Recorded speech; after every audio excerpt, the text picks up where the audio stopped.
daawwattoota kabajamoo fi jaallatamoo keenya amma dabareen kan haala qilleensa naannoo kanaati. Abbootiin olaanoon ollaa fi ollaa walitti tolchuun masjiida ibaadaan quba qabachuun ilmaan diinii fi barnoota idileetti guddifachuun rakkoo hojii misoomaatiinis garamaan ka'anii barjaa isaanii kan barataa isaanii kan hataraan walitti qindaa'ee fudhachuun gara caayaa ooluu isaanii imaluun guyyaa guutuu carraaqqattoota.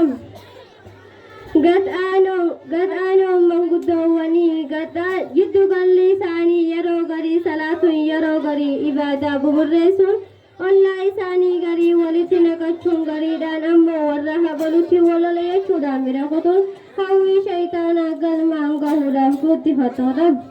Gadhaanoon manguddoowwanii cubbuudhaan harka garaa ilaatiin kan gubbootti kanneef dubbii jallisanii miskiinota haqa yoo dhabsiisan.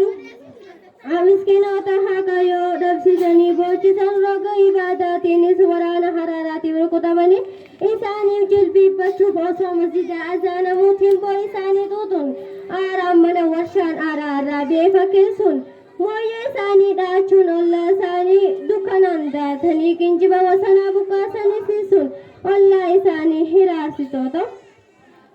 Ollaa isaanii hiraarsuudhaan itti gaafatamaan dhimma oduu kanaa kan obbo Hamuummachiis wal duraa duwwaan gabaaseeti jira.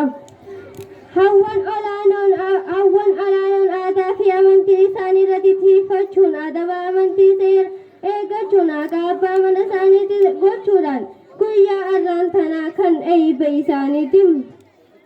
Jiddu galli yeroo garii salaatuun yeroo garii ibaadaa buburreessuun yeroo garii ibaadaa buburreessuun manguddoonni fi galgala abbaa mana isaaniitiin rukutamtee ari'amuun manguddoodhaan galfamtoota akka ta'anitti gaafatamaan dhimma oduu kanaa aadde obbo Hashari gabaaseeti jiramu.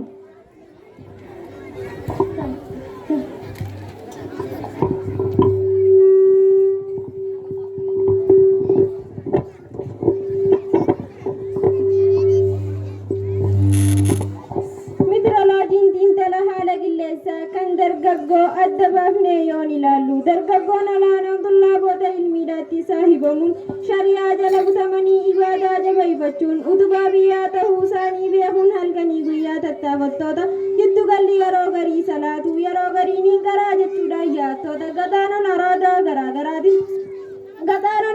garaagaraatiin faalamuun barnoota lamaan irraa duwwaa ta'uun dhaloota duubatti haftummaa filachuun akkaataan itti gaafatamaan dhimma araadaa aadde naamuseen dubbachiisiidha. Oduu himaan isaanii Mister Sijaaraan gabaasee jira.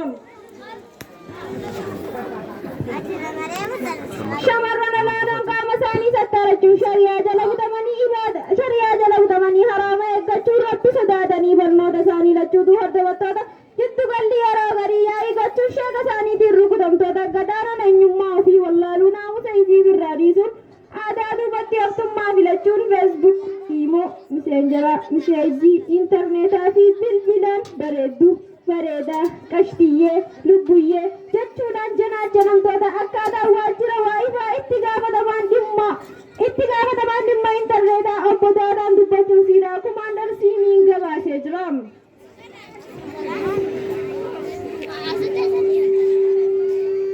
Zamana keenya kana beekaa wanni jiru cubbuu qabaa janaafaa jedhee meeqaa hirriiba dhabaa anisiin jaaladha jedhee meeqaa wal sassabaa rabbi sodaan hin jirtu meeqaa akkana jedhee kijibaa lubbuyyeessii fi lubbuu dhaba jedhee godhe irra dibaa akka ta'an itti gaafatamaan janaa sobaatiin aadde baakayyiin bilaash sa'aatii 4 booda dubbachuun siidaa komaandar Siimiin Sabarigoom gabaasee jira. Assalaamu